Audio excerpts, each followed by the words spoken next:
1612 of What's She Up To Now. Sharon Horne-Ellstrom here, documenting my journey as I transition from brick and mortar corporate world of business to the online world of business.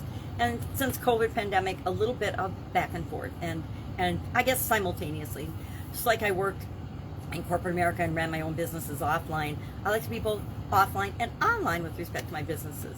For a long time, once we realized that the internet was here to stay, I started to get a passion for, we need to have an online presence. And I really believe almost everybody who wants to have a personal brand, who wants to stand out in their industry, whether you're in corporate America, in the offline world or online world, you want to have some sort of online presence. Why? Because nowadays, everybody looks you up, right? I was not an early adopter. I guess I was an early adopter for the internet, but not with respect to business and life.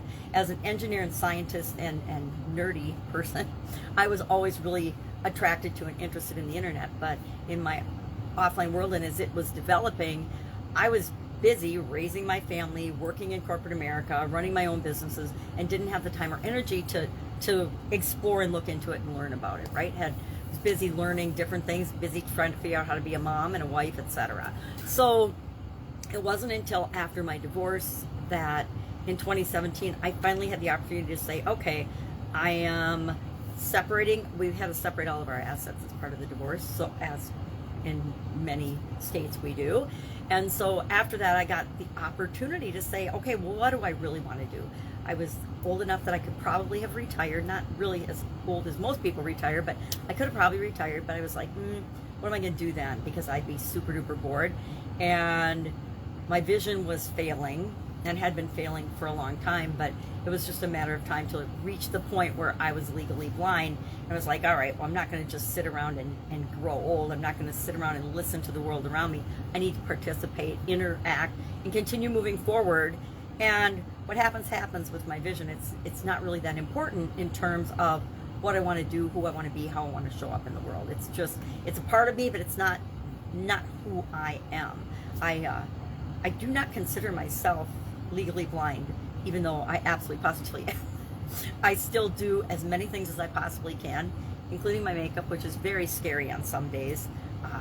But you find tricks, you find strategies, you find ways to continue moving forward no matter what life dishes out, no matter what comes our way, right? And there's a whole area of belief that we attract everything to us, and I'm like, I don't know what it is that I don't want to see that has been a part of my life, but maybe there is something to that. I don't know. So today, for Supersize Your Business, our topic, our relationship-related idiom to coincide with the annual challenge, the BU 365-day challenge this year that I'm doing, is made for each other. So I researched a little, like I do whenever I'm looking at an idiom, because I don't know where they came from, how long they've been around. I know if I've heard of them or not and what I think they mean. So I go into my research, with curiosity, saying, well, what does this really mean? What the heck is the history of it? Where did it come from? And why do people believe it? And how could we apply it to our business today? So today, made for each other, has been around since the 1100s, which is a really, really old idiom, right? Not as old as some, but it's pretty darn old. And I found a really fun article about 12 signs that you're made for each other. And so I took that and I said, okay, well, what does this mean? And how can I use this to know if my business and I are made for each other? If the business I'm supersizing and growing is the right business for me. Because I've been involved in businesses that were great businesses, but they weren't the right business for me. And so I did not choose to grow those businesses and supersize them. I grew them and improved them, and then sold them to someone else so that they could supersize them, somebody that it was really a great fit for. So that was a fun one today. It was actually kind of fun. I think it probably went pretty long. Sorry. And our annual challenge, the BU 365-day challenge, day 174 today already. We talked about intimacy.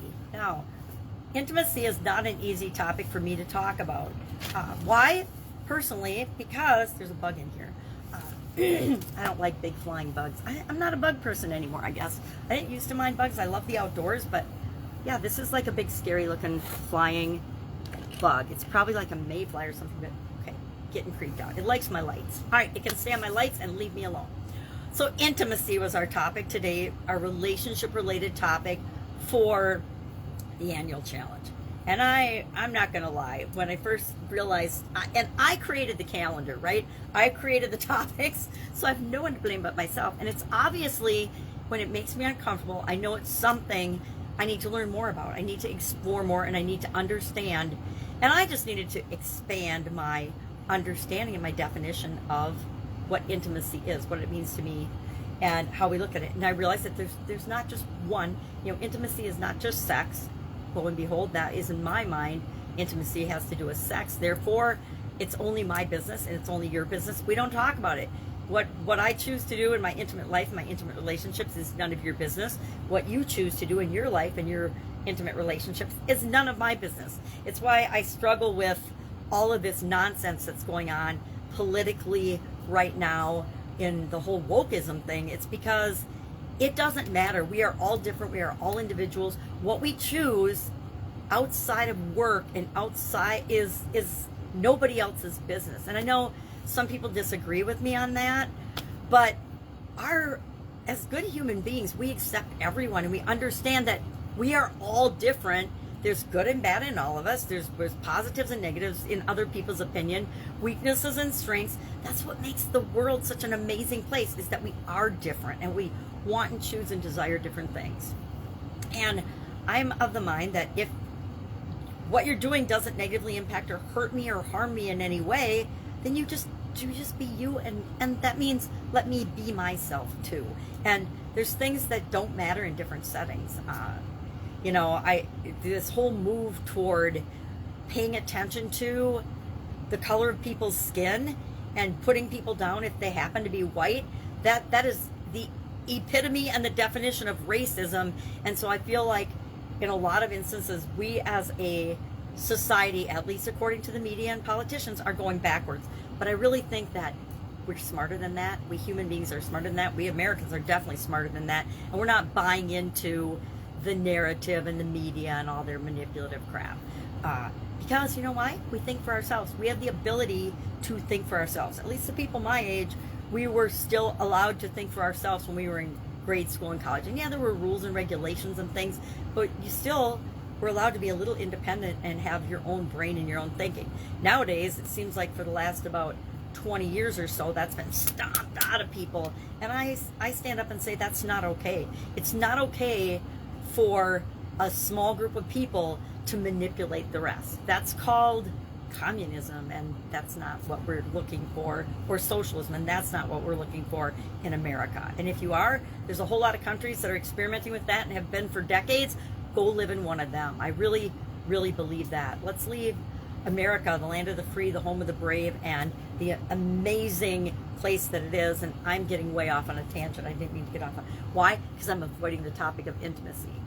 So I learned, number one, there's four types of intimacy, 5 levels of intimacy, and there's 10 signs of if you're of intimacy in a relationship. And so I shared those in the BU 365 Day Challenge. You can go to my Sharon Horne-Ellstrom page, or you can go to the Get Up and Go Facebook group. It's a group, a private group, so you have to join it. You got to answer the questions. But in there are all 10 Get Up and Go challenges from 2020 and 2021, 30 plus day challenges, and some other segments, other guides, as well as this year's whole challenge, all 174 after it gets in there today, days of and lessons of our annual challenge this year. I don't have the 4 previous annual challenges in there. They're on different pages. If you're curious about that, ask, and I can tell you where they are, and you can go find them. So talk about intimacy again, hard topic because of my closed-minded definition of it from the past. But I'm so frameworking myself today, and I'm going to broaden and change that definition for myself. And our action item today is to just think about what intimacy is to you and where you are now, what you want it to be, and just journal or write about it, or share in the comments below. Excuse me, your definition of intimacy.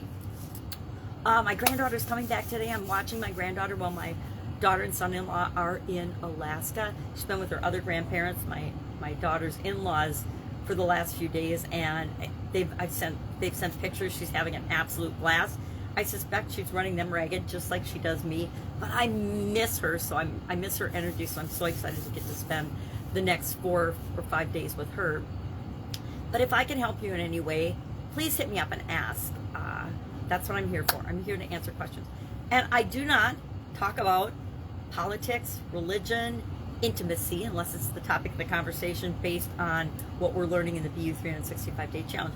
But if you are feeling stuck, or you're just like, gosh, I don't know what to do next, and you've tried and you've been working on some stuff, you've got some idea, but you're not sure, hit me up either through pajamagrandma@gmail.com on Voxer, or direct message me, and I'll find a couple of minutes to help you out. I like to be able to give back and help people when they're stuck, because I know how tough it's been as I've been building and supersizing and growing my own businesses and living my own life, to feel like I was all alone and I really didn't know who I was going to ask. So I want to make sure I'm always a resource as humanly possible to be that. And if you listen to my videos, then I definitely want to be a resource and help for you, because it's important to me that I can give back in any way possible. All right, not in any way possible. I take that back.